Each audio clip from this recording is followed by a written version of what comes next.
James Williams. We'll go straight into questions for James. Hey James, how loud was this place tonight? I mean, was it louder than any other game you've played here so far? Yeah, it's as loud as it's ever been since I've been here. That was a great atmosphere, great culture for the team, great. I love the fans, thank the fans for coming out. It was an amazing feeling.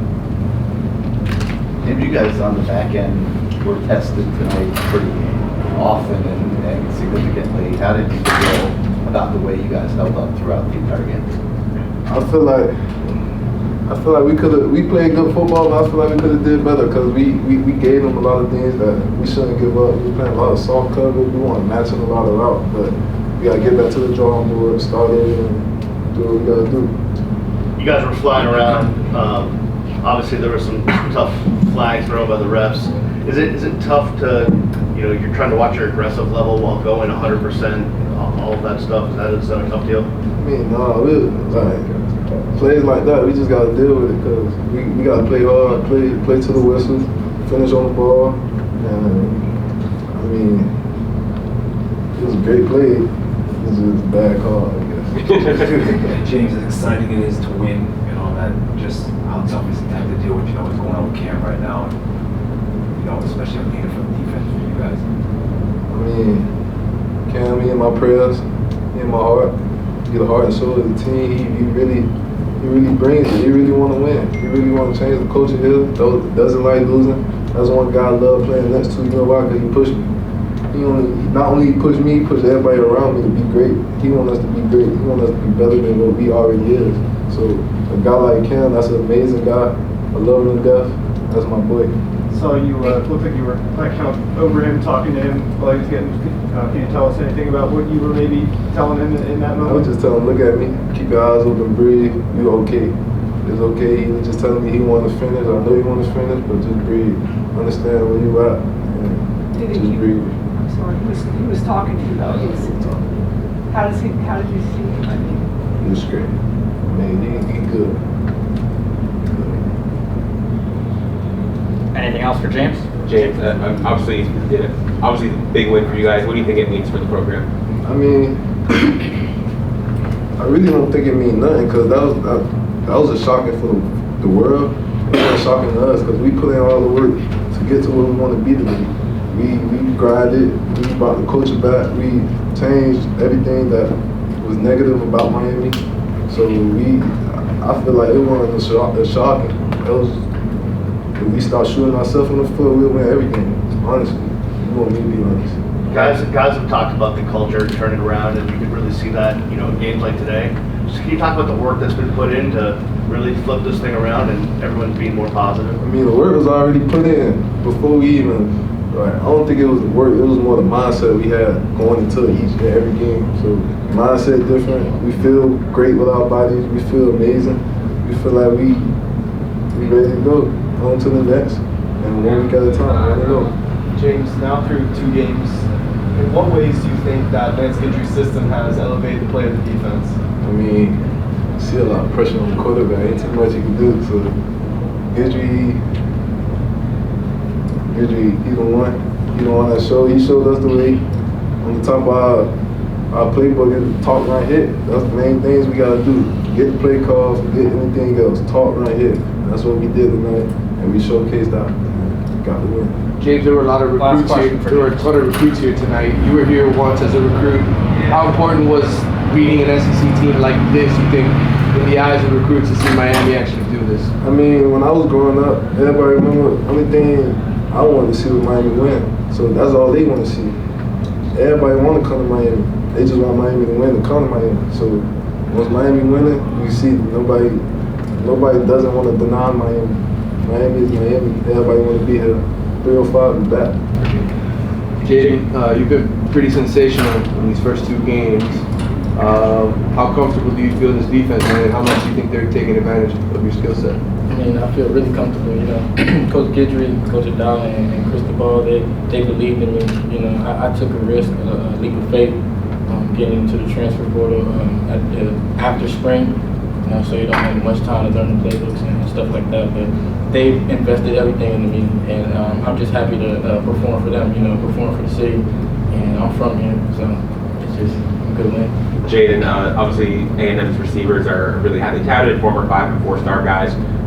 What was the game plan coming in against them, and how well do you guys executed it? I mean, it was just mano a mano, one-on-one. You know, everybody has to do their 111. And I feel like we did that. You just got to win more than you lose. You basically, especially playing the defensive back position, you're going to give up some. You know, I had a post route that I should have intercepted, I think, or either knocked it down that I gave up. And that's the one I'm going to get back into the film and think about how I could have did that better. You know what I'm saying? So just the game plan was just to play us and do our technique and do our ball, because it's more about us than it is about them. You know what I'm saying? So Pretty deep position, defensive back.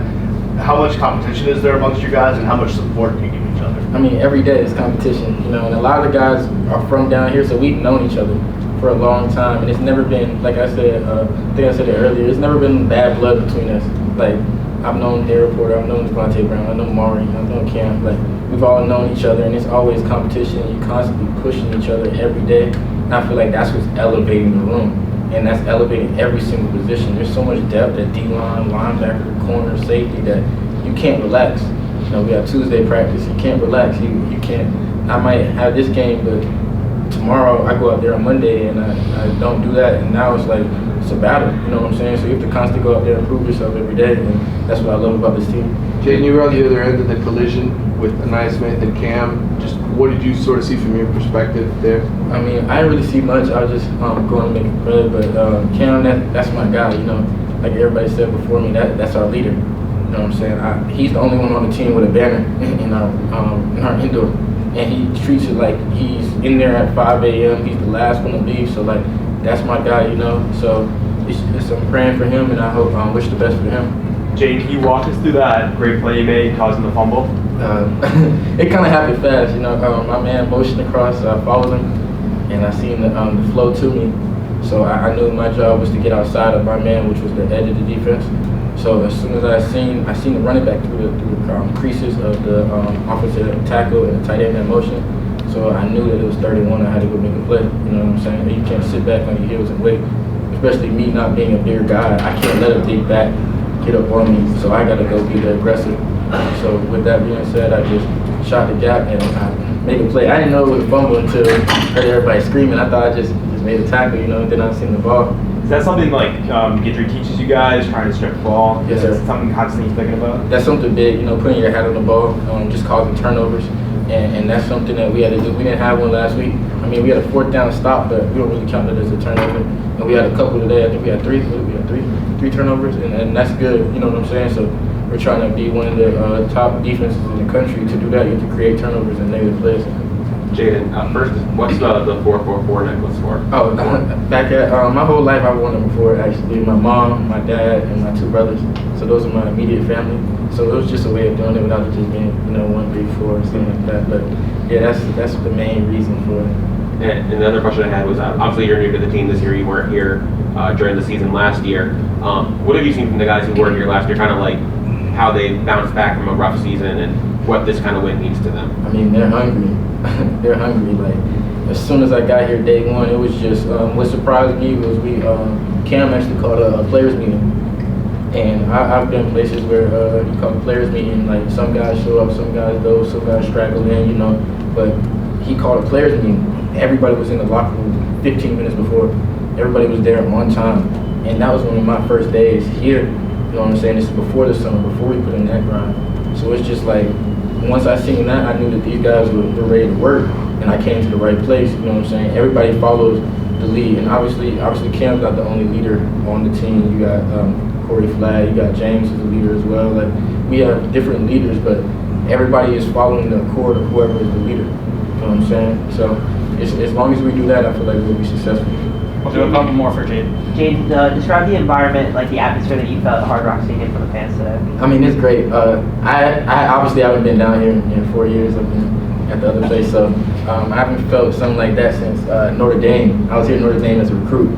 You know, when Bandy called that pick 6. That was the last time I heard it like that. And obviously, I haven't been down here to experience all those games, so that was probably that was the loudest I heard in a minute. Jaden, can you just talk about how this coaching staff allows players to earn playing time, and you were able to kind of do that and to kind of earn playing time? I mean, it's no favoritism. No, it's whatever, whoever's making plays is the best. You know, Coach Adai, he preaches that.